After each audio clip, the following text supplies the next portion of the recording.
और आज ये यहाँ पहुँचे हुए हैं, कुछ बातचीत करते हैं और जानते हैं। दीदी क्या नाम है आपका? जी मेरा नाम इमलेश्वरी कंवर है। कहाँ से हैं आप? मैं मोहला मानपुर जिला से हूँ और मैं प्राथमिक शाला सरार टिकरा बस्तर संभाग से आई हूँ जी।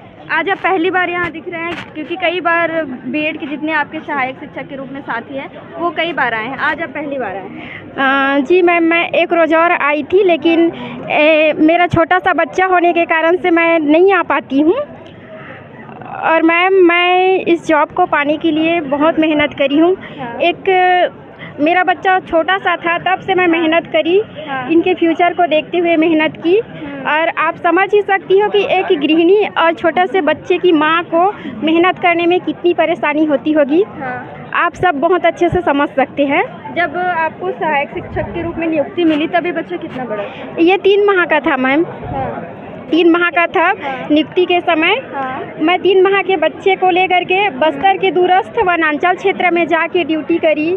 वहाँ बहुत सारी परेशानियों का सामना करना पड़ा, फिर भी हम अपने बच्चे के फ्यूचर सिक्योर करना है करके हमने ड्यूटी किए। आज हमको 7 माह ड्यूटी करते हो रहा है।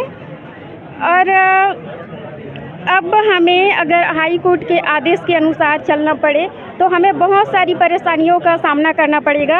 हाई कोर्ट के फैसले के खिलाफ हैं आप? जी मैम, क्योंकि हम मानसिक रूप से टूट चुके हैं और पता नहीं हम लोगों की मानसिक स्थिति इतना है कि हम आगे। हाई कोर्ट ने जिस प्रकार से आपकी नियुक्तियों को अवैध करार दिया है उसके बारे में क्या कहेंगे, कहाँ तक सही है?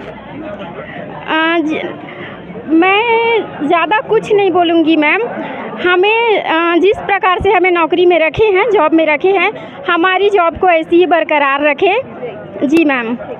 और भी कई लोग हैं यहाँ, आपको बता दें सैकड़ों की संख्या में एक बार से फिर से बीएडधारी यहाँ पहुँचे हुए हैं। कुछ लोगों से और बातचीत करेंगे, कुछ आदेश का पत्र लेकर आए हैं, उनसे बातचीत करते हैं और जानते हैं। भैया क्या पत्र लेकर आप खड़े हैं? My self madam x Indian army soldier Yuvraj Kumar, now I am assistant teacher at government school temple Kumar. So I would like to request our Prime Minister, President, Vice President and all Honorable Minister of the state also, because we have seen this notification that it is clearly mentioned that DED, BEd and BLEd they are eligible to be a primary teacher. So we have applied to become a teacher, ma'am. And now on the order of High Court on 2 April that we are being disappointed from our post as an assistant teacher. So madam, we are just feeling that our dignity will be killed.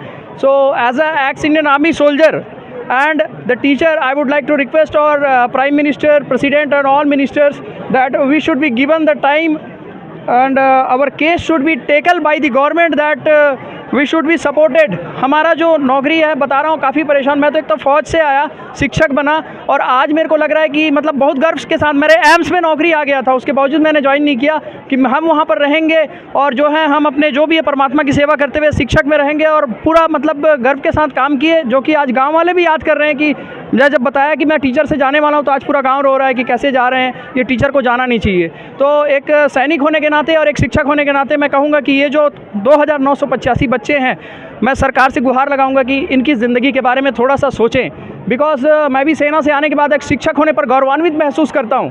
और मैं समझता हूं कि शिक्षक भविष्य का निर्माता होता है. हम सारे लोग जो बहुत टेंशन में रहते हुए भी पढ़ाएं बच्चों को, और एक टेंशन में रहते हुए जो आदमी पढ़ाएगा तो कैसा टेंस माहौल होगा. तो सरकार प्लीज़ इस चीज़ों को स्टेबल करे, ताकि ये जो कोर्ट कचहरी का मामला है हमारे माइंड में यदि रहेगा तो it will be impact on our students also. Because मैं SSB टेस्ट भी दिया हूँ आर्मी के अंदर, उसमें बोला जाता है कि अगर माइंड में जो चीज़ चल रहा है ना, दैट विल बी रिफ्लेक्टेड. सो ऐसा चीज़ रिफ्लेक्ट करे ना जिससे भविष्य का निर्माण हो, ना कि भविष्य में किसी प्रकार की परेशानी हो. जब शिक्षक ही टेंशन रहेगा तो बच्चों का भविष्य निर्माण कौन करेगा, जब भविष्य का निर्माता का भविष्य ही सुरक्षित नहीं है. तो मैं गुहार लगाना चाहूँगा हमारे आदरणीय शिक्षा मंत्री बृजमोहन अग्रवाल जी से, हमारे आदरणीय प्रधानमंत्री जी से और हमारे राष्ट्रपति, जितने भी हमारे ऑनरेबल मिनिस्टर है, सारे प्लीज़ हमारे ऊपर सोचें. धन्यवाद. तो इनका कहना है कि अगर शिक्षक ही टेंशन में रहेगा तो भविष्य का निर्माण कैसे करेगा. और भी कुछ लोग हैं, बातचीत करते हैं, जानते हैं उनका क्या कहना है इस बारे में. क्या नाम है भैया? विकास पटेल नाम है. कहाँ से हैं? मैं एक्चुअली प्रेमनगर से हूँ. अभी आपकी पोस्टिंग कहाँ है? प्रेम नगर में ही है मैम जी। क्या कहेंगे ये जो मामला चल रहा है डीएड वर्सेस बीएड के बारे में? मैम देखिए, एक्चुअली हम लोग बहुत ज़्यादा डिसअपॉइंटेड है इस बात से, और ये इसलिए कि जब नोटिफिकेशन आया था उसमें बीएड पूरी तरीके से एलिजिबल था।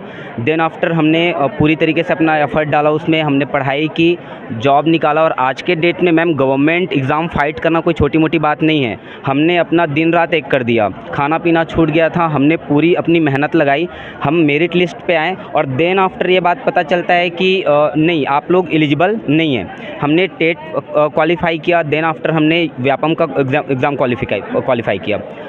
छत्तीसगढ़ में मैम व्यापम का एग्ज़ाम निकालना बिल्कुल छोटी बात नहीं है। सब जान रहे हैं कि एग्ज़ाम कितना टफ होता है। हमने वो सारी चीज़ें क्वालिफाई की, हम वहाँ पे टीचर बनते हैं, देन आफ्टर हमको ये बोला जाता है कि आपको बाहर निकाला जाएगा। इस बात से हम लोग बहुत ज़्यादा डिसअपॉइंट हैं। दूसरी बात सर, हमारी जो डिग्निटी है ना, वो सबसे ज़्यादा हर्ट हुई है। एक टीचर व्यक्ति यहाँ पर आकर के अपने हक के लिए लड़ाई लड़ रहा है, जबकि टीचिंग प्रोफेशन मुझे लगता है कि सबसे ऑनरेबल प्रोफेशन में से एक है। और जी बिल्कुल, और हम लोग को यहाँ पे आना पड़ रहा है। जो शिक्षक का पद है वो बहुत गरिमामयी पद है, लेकिन आज यहाँ पर देखिए आप लोग, हम शिक्षकों की क्या हालत है। हम यहाँ पर हैं, हमको ये बोला जा रहा है कि you are not eligible. How is this possible? सारी चीज़ें क्वालिफाई करने के बाद हमको ये कहा जा रहा है कि हम एलिजिबल नहीं हैं, जो लगता है हमको बिल्कुल गलत है। और जो सबसे बड़ी बात है मैम कि हमारी जो डिग्निटी है सोसाइटी में, जहाँ पे हम रहते थे हमारी फैमिली के बीच या हमारे फ्रेंड्स के बीच, आप सोचिए कि एक व्यक्ति जो गवर्नमेंट जॉब पे आता है और देन आफ्टर गवर्नमेंट उसको बोलती है आप वापस घर जाइए, क्या हाल होगा? हम क्या जवाब देंगे अपने घर वालों को? हम अपने फ्रेंड्स को क्या मुंह दिखाएंगे बताइए? वो हमको क्या बोलेंगे कि वाह यार तुम तो जॉब पे थे और अभी तो तुम कुछ हो ही नहीं। तो गवर्नमेंट जॉब से निकलना पड़ेगा। बहुत बड़ी बात है मैम, मतलब हमारा एक रेस्पेक्ट है, हमारी एक आइडेंटिटी बन चुकी है हमारे समाज के लोगों के बीच में, इवन तो हमारे फ्रेंड्स के बीच में। हम नहीं चाहते कि हमारी वो आइडेंटिटी को ख़त्म किया जाए। तो हमारी गवर्नमेंट से ये रिक्वेस्ट मैम कि हमें एटलीस्ट जो भी चीज़ें हो सकती हैं, जो भी पॉसिबल चीज़ें हैं, जो बेस्ट सॉल्यूशन है वो दे हमको गवर्नमेंट, और हमारी डिग्निटी का भी ख्याल रखे और टीचर पद की गरिमा का भी ख्याल रखे। और जो सबसे बड़ी बात है कि गवर्नमेंट जॉब निकालना कोई आसान बात नहीं है, तो काइंडली गवर्नमेंट उसके लिए करे। Thank you so much ma'am. तो आपको बता दें कि 2 अप्रैल को एक आदेश जारी हुआ था हाई कोर्ट के तरफ से, जिसमें लिखा गया था कि जो बीएड के अभ्यर्थी हैं उनको नियुक्ति जो दी गई है उससे निकाला जाए, और जो डीएड धारी अभ्यर्थी हैं उनको नियुक्ति दी जाए, क्योंकि वो आदेश 14 मई को समाप्त होने वाला है। 14 मई के अंदर जो उनका था उनको नियुक्ति देनी चाहिए। अभी तक वो नियुक्ति का ना आदेश आया है और ना ही इनको अभी तक निकाला जा रहा है। किस प्रकार ये कार्यवाही आगे की जाएगी, कब तक की जाएगी, ये देखने वाली बात होगी। रायपुर से शारदा काछी की रिपोर्ट।